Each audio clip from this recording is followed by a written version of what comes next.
ورسېدو کتونکو دا تاسو کتلی شئ ښایسته ښایسته نظارې دي چې دا د دې ځای ښکلا د دې ځای چې کومې ښایست دی هغې ته یو ځای هم نشي رسېدی مخکې خو روډونه خراب وو او اوس روډ یې هم ښه زبردست ورته جوړ کړی دی ښه ښکلی روډ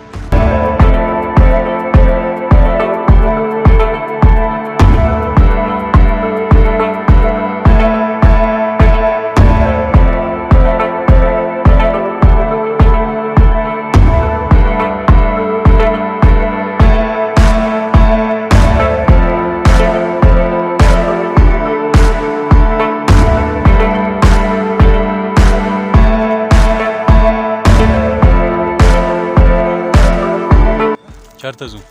اوس روان یو ملګریا میچ له روان یو ګراونډ شته ګراونډ ته روان یو د دې ځای نه علاوه بل دلته کم ښه ښکلی ښایسته ځای دی سوات کې د دې ځای نه علاوه ملګریا په سوات کې ډېر سوات خو ټول ښکلی ښکلی دی سوات کې ملګریا نن سبا چې کوم دی ګبین جبه ډېره پټه ګبین جبه بل د ګبین جبې نه علاوه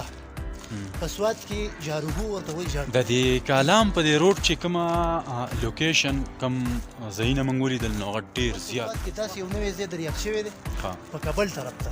چې هغې ته ملګري اسکایلینډ وایي اسکایلینډ خو دیر سایډ ته دی که نه بالکل واقع ده چې هغه ډېر ښایسته او زموږ د سوات خلک چې اوس کم دی بالکل بالکل هغې ته د نیک درې سایډ چې کوم دی کوم ملګري دي هغې هم راځي موږ لیدلی دی زموږ د دې طرفونو د خلک بالکل نو اسکایلینډ ډېر زبردست ځای دی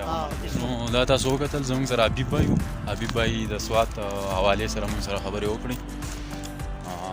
دی دلته پاتې کېږي موږ رالو او ډېر ښایسته ځایونه دي بل کالام ته حبیب بھائی مخکې چې کوم روډ و نو هغه لکه ډېر خراب و اوس ماشاءالله ډېر زبردست روډ دی ډېر بالکل څه تکلیف نه خراب و د سیاحه د کوم مزارات چې کوم دي چکریان چې کوم راځي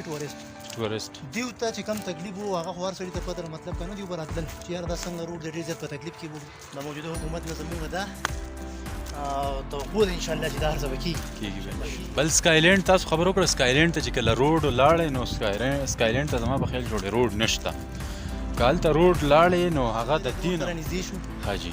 او ملګریا د دنیا میلمانه راغلي دي زنانه دي ماشومان دي سړي دي ورسره بالکل دا تاسو کتی شئ څومره ښایسته او ښکلې علاقه او ښکلې لوکیشن دا تاسو کتلی شئ دا وګورئ دا روډ کوم طرف ته تللی ښه جي دا هغه روډ دی ښه بیا به هغه ګاډي والا ته به کال وږدي خو به راشي ګاډي والا ته به کال وږدي میچ به کوو